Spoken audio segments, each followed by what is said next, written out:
with Angela Yee, and I'm here with my guest host, James Beard Award-winning author, D. Watkins. Slight. But let's get into some Yee tea. So, celebrity food critic Keith Lee did a review of this restaurant in Seattle and Bellevue, Washington, FOB Sushi Bar. They are now closed until further notice, but he did feel like he had a responsibility to tell the truth about what happened there. Here's what he said.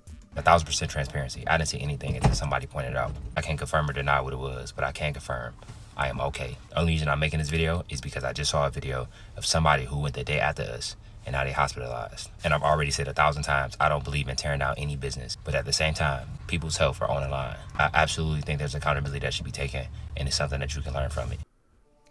Wow. The scariest thing is that he said he can't confirm or deny what it was. Oh, my gosh. Well, the restaurant did say they were grateful for him for stopping by one of its locations, and it does uphold requirements from the FDA's Fish and Fisheries Products Hazards and Controls Guidance.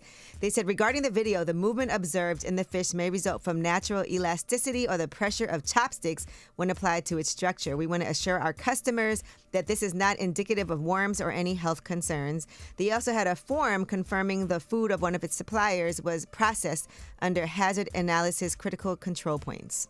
So they said they're going to be conducting an investigation to address the situation and take all necessary measures to prevent it from happening again. I mean, that's a good response. That's a great response. That's all you can do. Do the investigation, you know, get into it. You know, but hey, all right. But again, I think all you can do is be transparent. I'm glad that they shut down. They're going to address these safety concerns. And somebody did get hospitalized. All right. Tyrese. Oh, my gosh. He was on social media. He went on his live, and he basically was setting the record straight on his stance about not giving up the money that he has for child support. I mean, child support is also a very how would you say?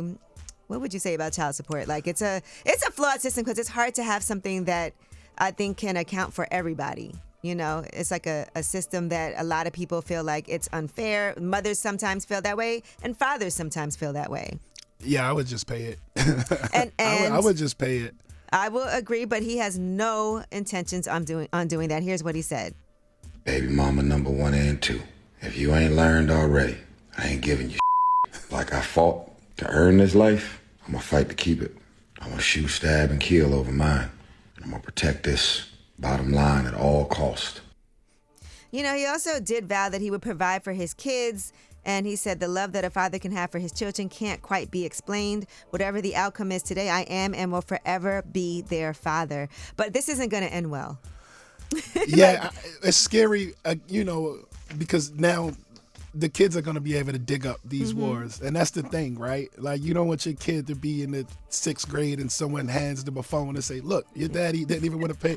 You know what I'm saying? So how do you... Kids can be cruel. Yeah, kids are super cruel. So it's like, how do you silence it? How do you silence it? And you know what? I'm going to be honest. Sometimes you spend more money fighting these things in court and then also mentally going through the anguish. That's because owing money, finances are a huge reason for people to have like all kinds of depression, anxiety, having to think about it all the time. Sometimes it's just worth it to be like, what did the court say? You can fight that out in court. Maybe you can get it lowered later on. You can revisit that, but maybe just do what you owe so you don't end up having to go to jail. Because I don't know that, especially doing these lives, that the courts look favorably on things like this. I would argue that it's easier to make more money than it is to have a public fight.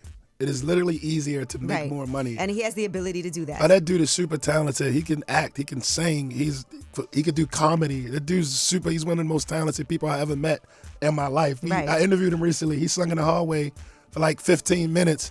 And like, you know, people were like, they were like thankful, like, yo, I cannot believe. Yeah, he made us cry on lip service. Yeah. You know, talking about everybody in the room was relating to him. So you're right about that. That's great advice. All right, well, that is your Yee tea. When we come back, we have About Last Night. I want to hear what you're doing here in New York. So we're going to discuss what you did last night. I'll talk about what I did because I was filming all night last night for lip service. It's way up. Way up.